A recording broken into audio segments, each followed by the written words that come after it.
Guys!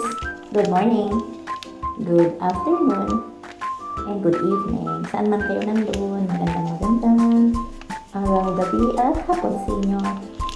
Today video is gagawa po tayo ng choco puto cheese. Yan. First of course, 1 and 1/4 ng ating plain flour.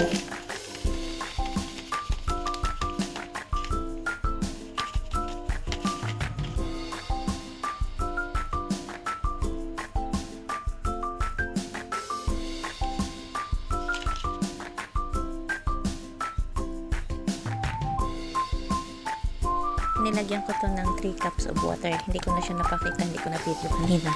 So, ayan. Kailangan lang i-mix natin to ng i-mix hanggang sa mag-dissolve yung ating flour. At medyo dapat makino siya. So, ayan. Continuously lang yung aking halo nito hanggang sa perfect natin yung softness. At naglagay na rin tayo dito ng half cup of sugar. So, depende sa gusto nyong tamis. Ako kasi hindi masyadong mahilig sa matamis.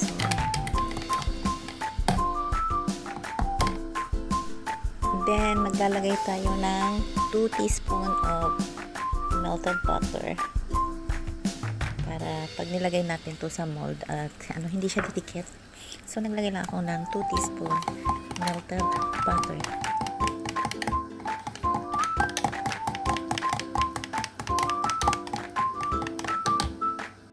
So, ayan, ready na yung ating mixture.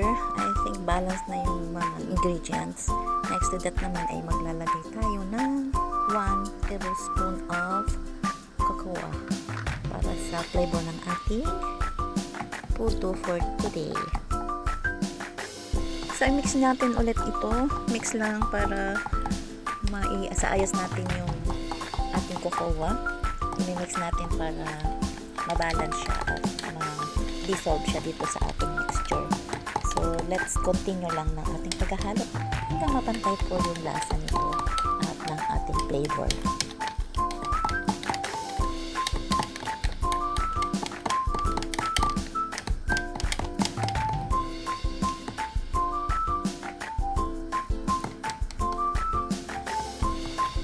So, I think ready na yung ating mixture at isasali na po natin to sa ating molder.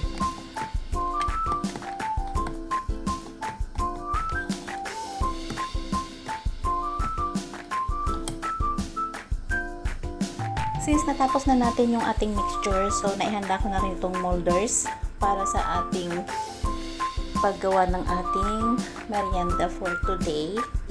So, ito nga isinasalin ko na sa molder yung ating mixture.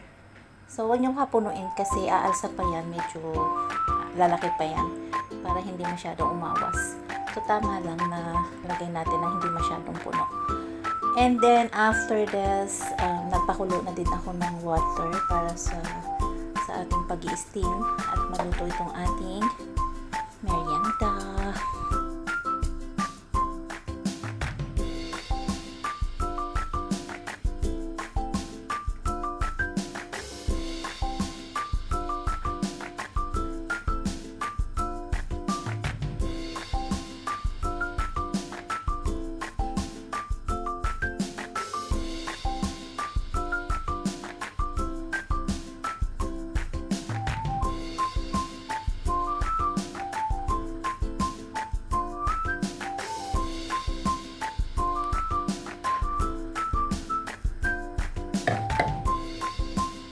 Nalagyan na natin lahat ng ating molder dito. So, para maalis yung bubbles, medyo tinakta ko lang ng konti.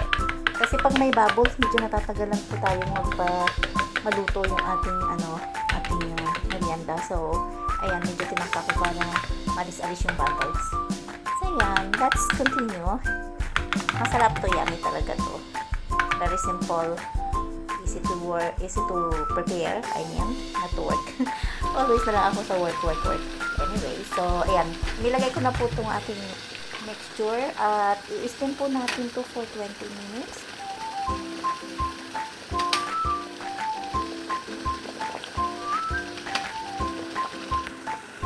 So, ayan na. Inilagay ko na to sa ating steamer at tatakpan po natin to hanggang sa maluto. At eto na, charan! Ayan na yung ating Choco Potato Cheese. Ayan, cheesy po yan kasi nilagyan ko rin yan in between ng network.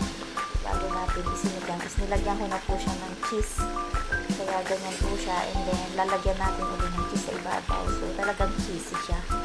So, takpan po ulit natin for 5 minutes.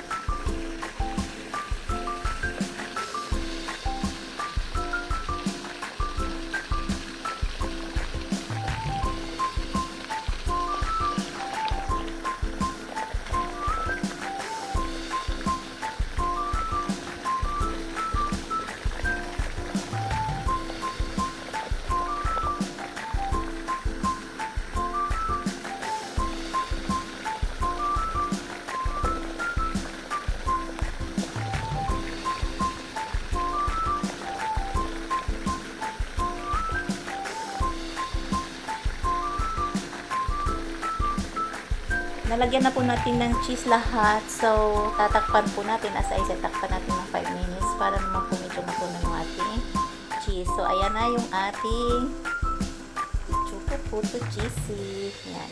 Ito na po yung yung ready na talaga siya.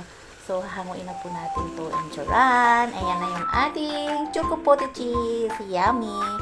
And kung sino man yung nakaabot sa panonood sa akin until this video, mag-comment na lang po kayo at salamat sa panonood at please like, subscribe po and comment. So ito na po, i-prepare na natin sa ating lalagyan sa ating container. So tatanggalin ko na po siya sa molder. Thank you for watching. Until then, see you and thank you so much. Please like, subscribe and comment po. Thank you so much.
Tingnan nyo to ating nagawa. Super lambot talaga. Yan, super. Napakalambot talaga ng ating nagawang Choco Potato Cheesy. So, ayan, tingnan nyo yung loob niya. At sobrang dami ng cheese. Yan, tingnan nyo. Look. O, diba yummy? And ang sarap naman. So, ayan. Thank you so much sa panonood. God bless everyone. Super yummy lang. Yan, kinain na natin. Sarap talaga. Thank you so much. Bye-bye. See you again. Thank you.